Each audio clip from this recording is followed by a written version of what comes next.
জাতীয় নাগরিক পার্টি বা এনসিপির লং মার্চ টু গোপালগঞ্জ কর্মসূচিকে ঘিরে সংঘর্ষের সবশেষ তথ্য অনুযায়ী 4 জনের মৃত্যুর খবর পাওয়া গেছে। এই সংঘর্ষের পর অনেকের প্রশ্ন, রাজনৈতিক প্রতিপক্ষকে ঘায়েল করার জন্য আর কত লাশ পড়লে দেশ ও সরকারের বোধোদয় হবে।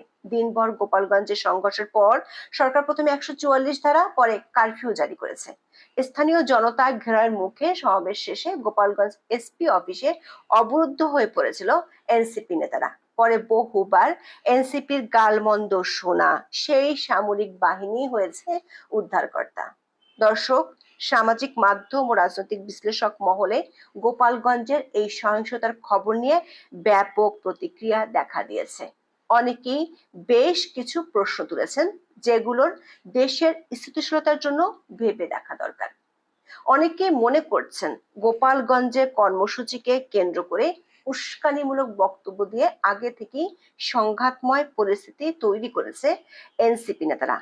আবার আইন শৃঙ্খলা বাহিনীর সদস্যদের হাতে প্রাণ হারানোর ঘটনা বন্ধের যে দাবি গত 1 বছর ধরে করা হচ্ছে, সেখানে তাদের আবারও প্রাণঘাতী অস্ত্রের ব্যবহার কেন করতে হলো? যে 4 জন মানুষ মারা গেলেন, তাদের মৃত্যুর দায় কে নেবে? সংঘাতময় পরিস্থিতি এড়াতে কেন আগে থেকে 144 ধারা জারি করা হলো না? কেন ঘটনার পর জারি করা হলো? আবার অনেকেই মনে করছেন, একদিকে জাতিসংঘ মানবাধিকার কমিশনকে ঢাকায় অফিস খোলার অনুমতি দিল সরকার, অন্যদিকে বাহিনীগুলোকে প্রাণঘাতী অস্ত্র ব্যবহার করতে দিচ্ছে। এটা কি কোনো ষড়যন্ত্র? গোপালগঞ্জে সংঘাত নিয়ে এমন 7টি প্রশ্নের উত্তর খুঁজতে চলুন যাওয়া যাক বিশ্লেষণে। সরকারি কিংস পার্টি বলে পরিচিত জাতীয় নাগরিক পার্টি বা এনসিপির পদযাত্রা উত্তরাঞ্চল ঘুরে দক্ষিণাঞ্চলে গিয়ে ঠেকেছিল 16তম দিনে। বরিশাল হয়ে এই পদযাত্রা গোপালগঞ্জে পৌঁছার আগে 15 জুলাই রাতেই এনসিপির ফেসবুক পাতায় ঘোষণা দেওয়া হয়, 16 July march to Gopalganj NCP. এতদিন যেটি ছিল পদযাত্রা কর্মসূচি, গোপালগঞ্জের জন্য সেটি হয়ে গেল লং মার্চ। তারপর থেকে গোপালগঞ্জে উত্তেজনার আঁচ পাওয়া যাচ্ছিল।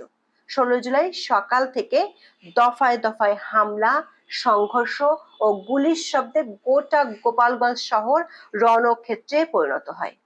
এক দফা সংঘর্ষের পর পুলিশ, সেনাবাহিনী ও র্যাবের 17টি গাড়ি এনসিপি নেতাদের প্রোটেকশন দিয়ে গোপালগঞ্জে সমাবেশ স্থলে নিয়ে যায়। সমাবেশে তারা ইনকিলাব জিন্দাবাদ, মুজিববাদ মুর্দাবাদ স্লোগান দিলেও গোপালগঞ্জবাসীর উদ্দেশ্যে শান্তির বার্তা দেন।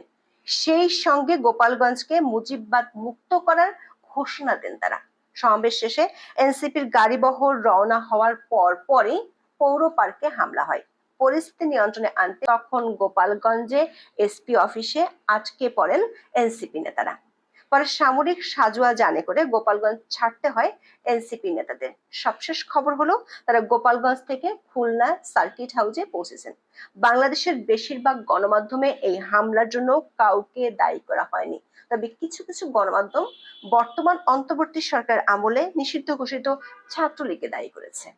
এদিকে বিকেল থেকে সামাজিক মাধ্যমে গোপালগঞ্জে মারা যাওয়ার খবর ছড়িয়ে পড়ে। বিবিসি বাংলার খবরে বলা হয়েছে, গোপালগঞ্জের সংঘর্ষের ঘটনায় 4 জনের মৃতদেহ সদর হাসপাতালে এসেছে বলে জানিয়েছে কর্তৃপক্ষ।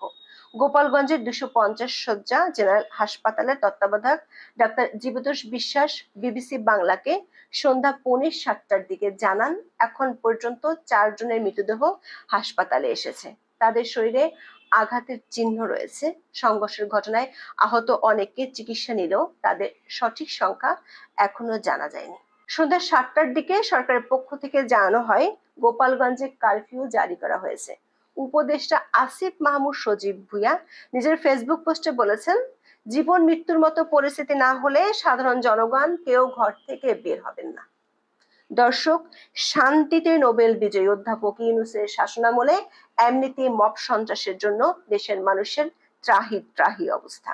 গোপালগঞ্জের সংঘর্ষের ঘটনার পর অনেকেই প্রশ্ন তুলেছেন, সরকার চাইলে এই প্রাণহানি এড়াতে পারত কিনা। অনেকে বলেছেন, এনসিপি সরকারের পৃষ্ঠপোষকতায় যে রাজনীতি করছে সেটি ওপেন সিক্রেট। এনসিপি নেতারা সারা দেশে কর্মসূচি করেছে পদযাত্রা নামে, কিন্তু গোপালগঞ্জের কর্মসূচির আগে সার্জিস আলম পোস্ট দিয়ে জানায় মার্চ টু গোপালগঞ্জ। এরপর নাহিদ ইসলাম সহ এনসিপি নেতারা একই পোস্ট দেন। পদযাত্রা শব্দটি সহিংস বা বিরোধপূর্ণ কোনো কর্মসূচি নয়। অন্যদিকে মার্চ মানে শুধু পদচারণা নয়, এটি প্রতিপক্ষকে চ্যালেঞ্জ জানানো, রাজপথ দখল করা, রাজনৈতিক শত্রুর দিকে ধাবিত হওয়ার কথা বলা। এটি এক ধরনের উস্কানিমূলক শব্দ। আসিফ বিন আলী তার ফেসবুক পোস্টে প্রশ্ন রেখেছেন, হঠাৎ করে এই পদযাত্রা হয়ে গেল মার্চ টু গোপালগঞ্জ। পার্থক্যটা স্পষ্ট। এনসিপি এখানে উস্কানি দিয়ে এই কার্যক্রম হাতে নিয়েছে, নিজেদের শক্তি প্রদর্শনের জন্য এই শব্দের পরিবর্তন করেছে। আবার অনেকে লিখেছেন, গোপালগঞ্জ বঙ্গবন্ধু শেখ মুজিবুর রহমানের জন্মস্থান, এখানে এনসিপি সভা সমাবেশ করতে পারে, সে অধিকার তাদের আছে, কিন্তু বঙ্গবন্ধুর জন্মস্থানে গিয়ে বঙ্গবন্ধুর নামে অবমাননাকর মন্তব্য করলে ওই এলাকার মানুষ ক্ষিপ্ত হওয়া কি অস্বাভাবিক কিছু? পারভেজ আলম লিখেছেন, গোপালগঞ্জে নিহত একজন পথচারী, এর মৃত্যুর পিছনে এনসিপির কি কোনো দায় নাই? গোপালগঞ্জের আগে অন্য কোনো শহরে তারা মার্চ করেছে? নাহিদকেও আমি এমন উস্কানিমূলক বক্তব্য আগে কখনো দিতে দেখি নাই, যেমনটা সে দিয়েছে সম্প্রতি। গতকাল থেকে এনসিপির বহু কর্মীকে উস্কানিমূলক বক্তব্য ও ছবি প্রচার করতে দেখা গেছে। 5 আগস্টের পর থেকে বিএনপি সহ অন্য রাজনৈতিক দলগুলো গোপালগঞ্জে স্বাভাবিক রাজনীতি করছে। জেলাটিতে বিএনপির একটি বিশাল তোরণও আছে, কেউ তো সেই তোরণ ভাঙ্গেনি। তাহলে এনসিপি কেন গোপালগঞ্জ নিয়ে উস্কানিমূলক বক্তব্য দিল, সে প্রশ্ন রেখেছেন অনেকে। গোপালগঞ্জের সহিংসতার ঘটনায় তৃতীয় যে প্রশ্নটি উঠে এসেছে সেটি হলো সরকারের দায়িত্ব জ্ঞানহীনতা। গত কয়েকদিন ধরে সংবাদ মাধ্যম ও সামাজিক মাধ্যমে ছড়িয়ে পড়েছিল গোপালগঞ্জে এনসিপি সমাবেশকে ঘিরে উত্তেজনা ছড়িয়ে পড়ছে এবং সেখানে অপ্রীতিকর ও সহিংস ঘটনা ঘটতে পারে।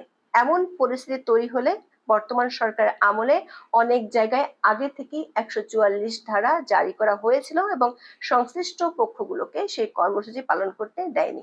তাহলে সরকার কেন গোপালগঞ্জে এনসিপির কর্মসূচিকে ঘিরে 144 ধারা বা নিষেধাজ্ঞা জারি করেনি? সেক্ষেত্রে সরকার এনসিপির কর্মসূচির জন্য উল্টো আইন শৃঙ্খলা বাহিনীর 17টি গাড়ি বহর দিয়ে রেখেছিল। দেশের অন্য কোন রাজনৈতিক দলকে কি এমন নিরাপত্তা সরকার দেয়? সংঘর্ষের পর যে 144 ধারা জারি করা হলো, সেটি যদি আগে জারি করা হতো তাহলে কি 4টি মৃত্যুর দায় থেকে মুক্তি পাওয়া যেত না? কারফিউ জারির আগে 4টি লাশ কি সরকারের খুব দরকার ছিল? এমন প্রশ্ন তুলেছেন কেউ কেউ। এই কারফিউ কি আগে জারি করা যেত না?